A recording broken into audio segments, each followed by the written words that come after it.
Bismillahirrahmanirrahim. Assalamualaikum warahmatullahi wabarakatuh. Izin memperkenalkan diri, nama saya Ilmenur Fajri Insani. Saya mahasiswa dari IKIP Siliwangi, kelas A2 Matematika 2018. Saya akan melaporkan mengenai hasil kegiatan KKN Mandiri 2021 yang bertempat di Desa Bongas, Kecamatan Cililin, Kabupaten Bandung Barat, dengan dosen pembimbing lapangan, yaitu Bapak Dr. Wahyu Hidayat MPD. Adapun fokus kegiatan KKN Mandiri 2021 terdiri dari 4 siklus. Yang pertama, siklus ke-1 yaitu pendampingan pembelajaran oleh orang tua selama masa pandemi COVID-19.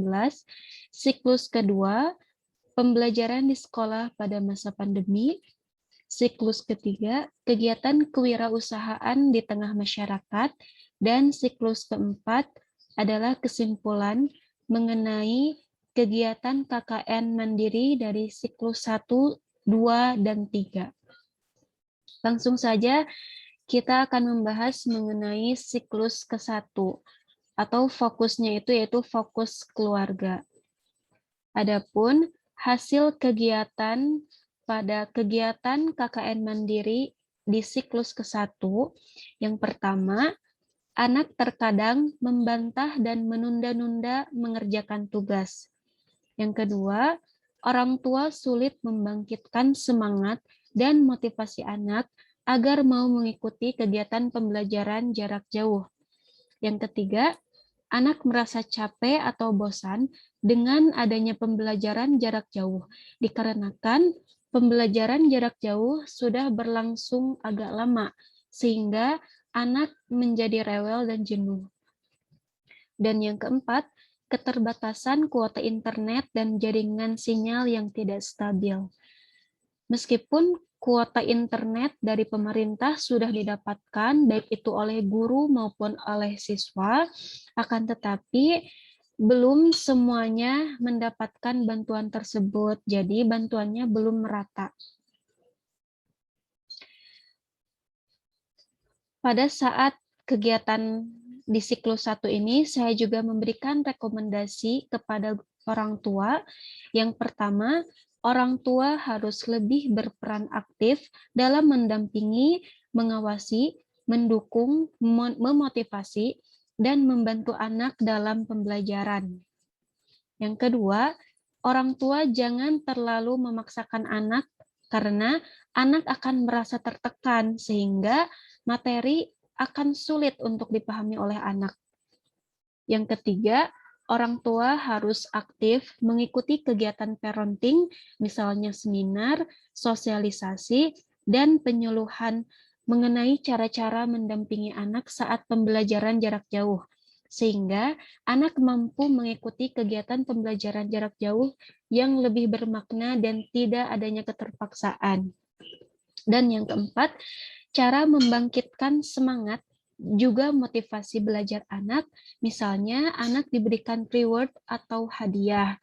Hadiahnya tidak perlu yang harganya mahal, akan tetapi hadiah yang sederhana itu akan memberikan kesan yang baik untuk anak, sehingga anak akan lebih semangat dan juga termotivasi untuk belajar. Saat kegiatan di siklus 1 ini, saya juga berpartisipasi, yaitu membantu kegiatan pembelajaran, misalnya membantu mengerjakan tugas yang diberikan oleh guru. Sekarang kita memasuki siklus kedua, fokus kegiatannya yaitu kegiatan pembelajaran di sekolah pada masa pandemi, di mana narasumbernya yaitu 2 guru. Yang pertama, guru mata pelajaran matematika, dan yang kedua, guru mata pelajaran PPKN. Hasil kegiatan dari siklus kedua, yang pertama, mayoritas guru maupun siswa belum paham mengenai penggunaan Google Classroom, Google Form, Zoom Meeting, Google Meet, dan sebagainya. Yang kedua, keterbatasan kuota internet dan sinyal yang tidak stabil. Yang ketiga, Respon siswa saat pembelajaran jarak jauh di masa pandemi awalnya antusias, akan tetapi lama-kelamaan ya semakin ke sini antusias siswa untuk mengikuti pembelajarannya semakin berkurang, dikarenakan siswa sudah mulai merasa bosan dan jenuh. Kemudian yang keempat, guru tidak bisa mengontrol pembelajaran siswa secara langsung, karena pembelajaran saat ini dilakukan secara online menggunakan aplikasi WhatsApp. Jadi guru mengupload tugas, kemudian siswa mengumpulkan tugas juga melalui WhatsApp. Juga untuk berkomunikasi antar siswa dengan siswa maupun siswa dengan guru itu menggunakan WhatsApp group. Dan yang kelima, siswa kesulitan untuk bertanya mengenai materi yang belum dipahami. Karena pembelajaran saat ini online dan hanya menggunakan WhatsApp group saja, sehingga siswa mengalami kesulitan dalam memahami materi. Awalnya, guru juga pernah mencoba menggunakan Zoom meeting untuk melaksanakan kegiatan pembelajaran. Akan tetapi, yang hadirnya itu hanya 1/3 dari jumlah siswa di kelas tersebut, sehingga pembelajaran sangat tidak efektif. Rekomendasi yang diberikan di siklus kedua ini, yang pertama, guru harus lebih mengedukasi siswa mengenai pemanfaatan teknologi agar pembelajaran di sekolah pada masa pandemi dapat berjalan secara efektif. Yang kedua, guru membuat video pembelajaran atau bahan ajar lainnya yang lebih menarik agar siswa semakin tertarik untuk mengikuti kegiatan pembelajaran di masa pandemi. Dan yang ketiga, mengadakan pertemuan secara offline, misalnya 1 minggu sekali, untuk membahas materi yang belum dipahami oleh siswa dengan tetap mematuhi protokol kesehatan. Di siklus kedua ini, saya juga berpartisipasi, yaitu melihat kegiatan pembelajaran melalui WhatsApp group untuk melihat respon siswa saat pembelajaran. Jadi, saya tidak ikut mengajar, hanya saya melihat saja seperti apa proses pembelajaran yang dilakukan melalui WhatsApp group. Dan hasilnya, yang saya lihat bahwa tidak semua siswa merespon guru pada saat pembelajaran tersebut. Jadi yang meresponnya itu hanya siswa itu saja. Jadi memang pembelajaran di WhatsApp group pun menurut saya masih belum efektif, terutama untuk meningkatkan prestasi siswa. Sekarang kita memasuki siklus ketiga, atau kegiatan kewirausahaan di tengah masyarakat. Saya mewawancarai 2 narasumber. Kedua narasumber tersebut memiliki usaha di bidang makanan atau kuliner. Adapun hasil kegiatan pada siklus ketiga ini, yang pertama, terjadi penurunan jumlah konsumen, sehingga terjadi penurunan omset. Dan yang kedua, terjadi kenaikan harga bahan-bahan yang diperlukan untuk berjualan. Rekomendasi yang diberikan di siklus ketiga ini, yang pertama, protokol kesehatan harus diterapkan secara maksimal. Misalnya, wirausahawan tersebut menyediakan hand sanitizer, tempat mencuci tangan, kemudian menggunakan sarung tangan saat menjualkan produknya, dan menggunakan masker saat melakukan kegiatan kewirausahaan.